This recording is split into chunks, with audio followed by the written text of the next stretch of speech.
माली साल 2024 और 25 के बजट में टैक्सेस में इजाफे के असरात के बाद मुख्तलिफ इंडस्ट्रीज की जानिब से रद्द-ए-अमल भी सामने आने लगा है।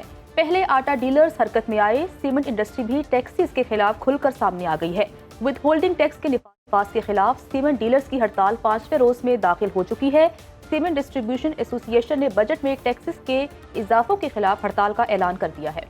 सीमेंट एसोसिएशन का कहना है कि सीमेंट के डीलर्स को पॉइंट ऑफ सेल के नाम पर एफपीआर की जानिब से हरासा किया जा रहा है, जिसके बाद डीलर्स और डिस्ट्रीब्यूटर्स ने फैक्ट्री से सीमेंट न उठाने का ऐलान किया। हुकूमत ने वफाकी बजट में सीमेंट पर फेडरल एक्साइज ड्यूटी की मद में ₹1 फी किलो का इजाफा किया था। सीमेंट पर फेडरल एक्साइज ड्यूटी फी किलो ₹3 से बढ़कर ₹4 हो गई है। इसी बारे में बात करने के लिए हमारे साथ गेस्ट मौजूद हैं, उनसे बात कर लेते हैं। हमें ज्वाइन किया है हमारे साथ हमारे मेहमान चौधरी मोहम्मद मुनीर साहब मौजूद हैं, जो कि patron in chief cement association हैं। मुनीर साहब, बहुत शुक्रिया दिन भर को वक्त देने के लिए। सर, कहिएगा कि 5 रोज़ गुजर चुके हैं, आप लोग हड़ताल पे हैं, अब तक कोई पेशरफ्त हो सकी? हुकूमत की जानिब से मुज़ाकरात का सिलसिला शुरू हुआ या किसी ने आप लोगों से रब्ता किया?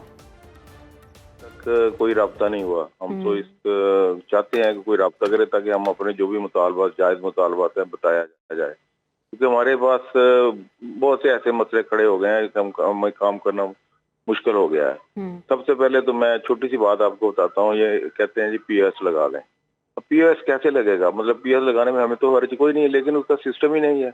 दूसरा, हमारे जो जितने आगे दुकानदार हैं वो सारा अनपढ़ तबका है, कोई 90% तो अनपढ़ है। अब वो क्या बेचारे पीएस चलाएंगे? मतलब समझ से बाहर है, लेकिन धक्काशाही हो रही है। वो कहते हैं नहीं लगाएं, हालांकि ये फास्ट मूविंग जो कमोडिटी नहीं है और कुछ समय से बाहर है कि ये इस तरह ऐसे ही जैसे नामुमकिन सी चीज है ना, उसको मुमकिन बनाया जा रहा है। मुनीर साहब, 5 रोज गुजर चुके हैं हड़ताल को और डेफिनेटली मार्केट भी इससे असरअंदाज हो रही है। मार्केट ड्राई हो रही है उससे, बिल्कुल आप सही कह रहे हैं, मार्केट ड्राई हो रही है और सबसे ज्यादा जो तंग है वो लेबर तबका है। तो इस सिलसिले में स्ट्रेटेजी अब है क्या आपकी? क्योंकि अभी तक मुज़ाकरात की तो कहीं पर कोई शुनीद नहीं है। नहीं, हम काम देखें कैसे करें, हमारे ऊपर इतना बर्डन है कि हम मतलब कर नहीं सकते ना।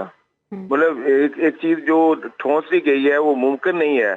तो हम टैक्स देना चाहते हैं, हम टैक्स पहले भी दे रहे हैं। जितने हमारे डीलर हैं वो सब पहले ही टैक्स नेट में है। एक भी डीलर ऐसा नहीं है जो टैक्स नेट में ना हो, वो सारे टैक्स दे रहे हैं। लेकिन हम उससे ज्यादा भी देना चाहते हैं। सोल्यूशन क्या है इसका? फिर हमारा मिशन ये है कि इसको सिंप्लीफाई कर देना। तो इस झंझट में पड़ने के, एफबीआर के चक्कर में पड़ने के, हमें सिंप्लीफाई करें। हम टैक्स इसको ज्यादा देते हैं, आप हमारे साथ बैठ के कैलकुलेट कर लें, हम इससे ज्यादा देने को तैयार हैं। लेकिन एक अनपढ़ तबका है सारा।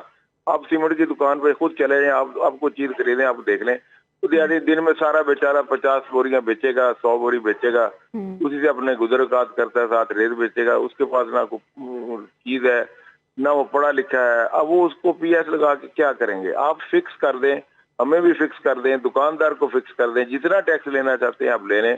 रेवेन्यू हम बढ़ा देंगे गवर्नमेंट का, लेकिन ये जो तरीका है ये से रेवेन्यू नहीं बढ़ेगा। इंडस्ट्री चलेगी तो रेवेन्यू बढ़ेगा ना, इंडस्ट्री बंद हो जाएगी, काम बंद हो जाएगा तो कैसे रेवेन्यू बढ़ेगा? चलिए, उम्मीद करते हैं कि हुकूमत को इन तमाम तर मुश्किलात का इदराक हो और वो मुज़ाकरात की राह पर आए और ये मसाइल मिल बैठकर हल हो सके। बहुत शुक्रिया। प्रपोजल देंगे, हम प्रपोजल देना चाहते हैं, हम टैक्स ज्यादा देना चाहते हैं। ठीक है, हमारी सिर्फ एक गुजारिश है, इसको सिंप्लीफाई करें।